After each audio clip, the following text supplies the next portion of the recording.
So today I'm going to talk about my experience with COVID-19, and it's kind of a little off topic, I guess, because I've been focusing mostly on kind of talking about my depression and anxiety and that kind of stuff, but it was a pretty anxiety provoking and depressing situation, and this is a personal vlog, so I think it's worth mentioning. So in June of 2020, my mom became really ill, and it started off with a dry cough, and she's in her early 50s, and she doesn't have any serious health problems. She is somewhat overweight, but other than that, she doesn't have diabetes or hypertension or high blood pressure or anything like that. And the cough progressed to where it was like eventually she couldn't get out of bed, and she was running fevers on and off, and she was having a hard time breathing. So my parents are kind of really old-fashioned, and it took me a while to convince them to go to the ER, and that's partly because they don't have medical insurance, and so they felt like they really couldn't afford it. And it's partly because, I don't know, that's just what they do.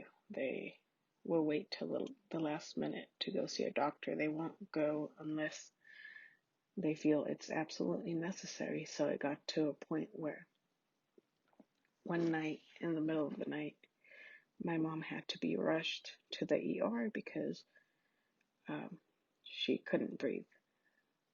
The cough and the fever and the symptoms had just gotten really bad. And that was when we were notified that she had tested positive for COVID.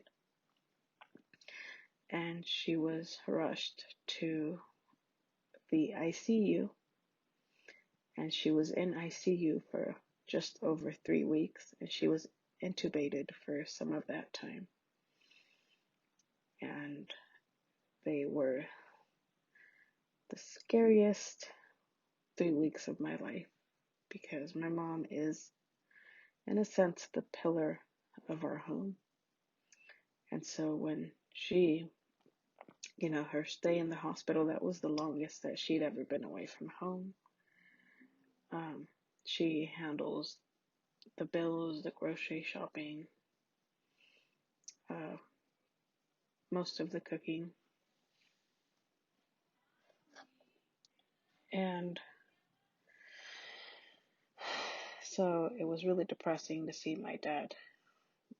Well, I actually saw him cry for the very first time, because my mom's prognosis was so bleak and her situation wasn't looking good at all. And so I would call in, because my dad doesn't speak any English, so I would call in and I would call the hospital every morning to get updates on my mom and check on her status and see if anything had improved. But because the virus is so new and so little is known about it, the nurses, although they were well-meaning and well-intentioned and they were very polite, well, they couldn't give me much information other than they were giving her some antibiotics. I can't remember the name of what they were giving her at the time, but she was also on supplemental oxygen. And for days, it seemed like things just weren't getting better, and the nurses I think that nobody really thought that she was going to make it out of the situation. That's how bad her condition had gotten. Until eventually it got to the point where she was stable and she was awake and she was able to text. She couldn't talk on the phone, and we couldn't visit her because she was isolated.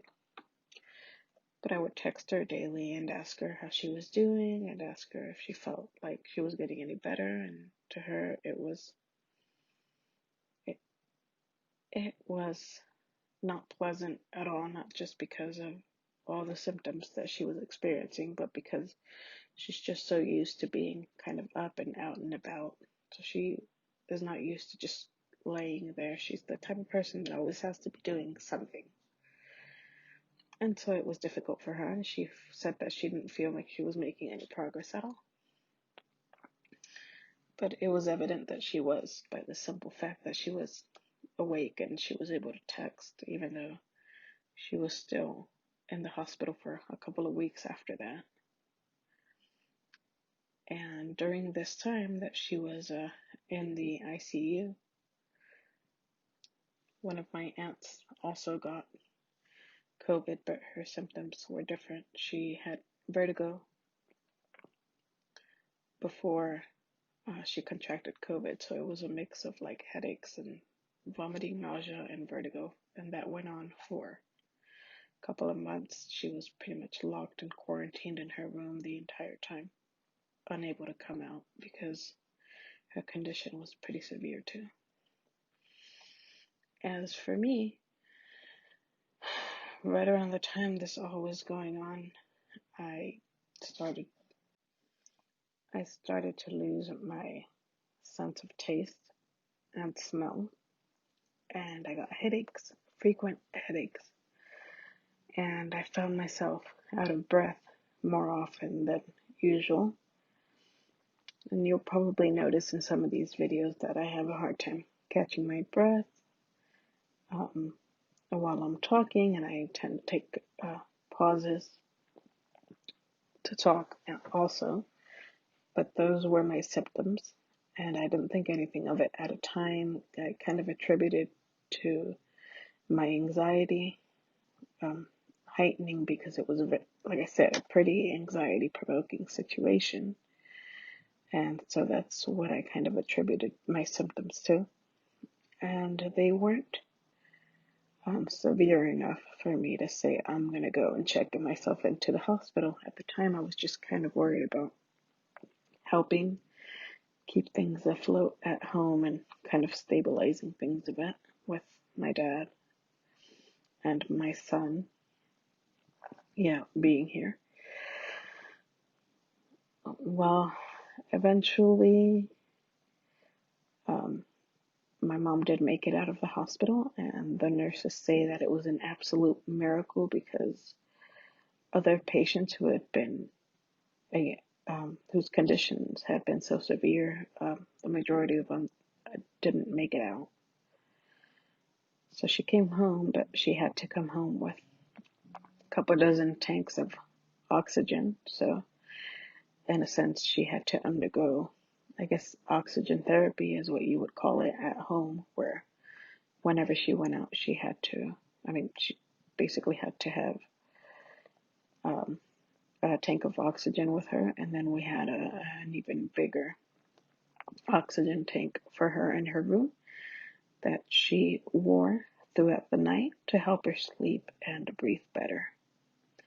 And so that went on for a little over a month until she was eventually able to wean herself off the oxygen. Her lungs were able to function well on their own.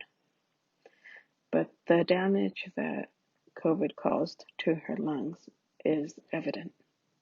There's no doubt that there was damage done, and sometimes I still see it. And on top of that, the psychological impact that it had on her, it was a near-death experience for her. And so she's dealing with the trauma of that. And so I was able to kind of convince her to see, well, not see because everything is virtual nowadays, but she started talking to a therapist to kind of deal with that very real trauma that she's going through right now, where she felt like she was so close to death. And so she says that she thinks about that a lot now. She thinks about death and dying how fragile and we really are, and just our mortality.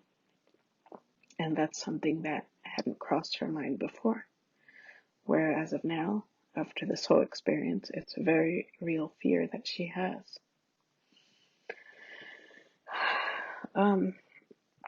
So one of the takes away from this, as far as COVID goes, is that the symptoms, they manifest differently for people. My dad probably also had COVID at some point. He had that dry cough for a while after my mom checked into the hospital. But his symptoms weren't severe, and neither were mine. Even though it's here we are 7 months later, and I still haven't regained my sense of taste or smell. But I didn't go get tested till a couple months later, only because I was starting to really get, when everything kind of calmed down and my mom was safe and back home and everything was stable again, I was really starting to get bothered by the fact that my senses hadn't come back. And so I tried to make an appointment with my doctor, and my doctor said, well, we can't see you until you have a negative COVID test. So I went and got tested, and I tested negative. But I want to say that I'm like 99% sure that I had it, and that's what's caused the loss of taste and smell, because it has for a lot of people. And I've heard that for some people it comes back within days or weeks, and for other people they've experienced it for months like I have now, and the things still haven't returned to normal. And I have tried home remedies like the burnt orange thing going around social media, and it didn't seem to help at all. I can't really explain it. It's not like my senses are gone, like 100% gone. Like when I'm eating ice cream or chocolate, I can taste the sugar, but I can't really taste the specific thing that I'm eating. Like if I'm eating ice cream, I could tell that it's sweet, but I wouldn't be able to tell what flavor I'm eating. My senses are, I guess, they're muted, really dull. And it's the same thing with my smell. Like if something was burning in the house, I would probably get a really strong whiff, of that smell. I would smell something strong, but I wouldn't be able to tell what exactly it is. And whatever I eat has like a weird chemical taste to it, like it's been sprayed with window cleaner, or I don't really know how to explain it, but it's not pleasant. I can't distinguish, I can't really taste exactly what I'm eating, and plus the aftertaste is like that weird chemical taste. So I guess I don't particularly enjoy eating, but when I get hungry, I'll eat anyway, and then I'll have my next meal hoping that things will taste different, and sadly they don't. They taste like crap. So, one of the takeaways, I guess, like I was saying, from this whole situation that I've experienced is that just because may have had mild symptoms, or maybe you or someone you guys were even, or maybe you and someone were asymptomatic, meaning that you tested positive but didn't show any symptoms. Or maybe you've heard of people that have had it and that say that it's just like a flu and that you can fight it off and it's no big deal. It hits different for everyone. My symptoms were mild. My aunt's symptoms were not mild, but they were not the same symptoms that my mom had. My mom's experience was a very scary near-death experience that I wouldn't wish upon anyone. So everyone's experience is different. The symptoms progress differently, and everybody recovers differently. As you can probably already tell, like with the whole taste and smell thing, some people got their senses back rather quickly, and me, here I am 7 months later, and I still haven't regained mine. So what's evident is that COVID is real. It affects everybody differently. and it has lasting effects, and if not fatal, even fatal effects for a lot of people. So this thing is serious. So please do your best to practice social distancing, wear a mask, even if it's to protect those who are more vulnerable. Well, older citizens or people around you who may have a compromised immune system or who may be more vulnerable, because the effects of it are real and lasting, and for a lot of people, they're fatal.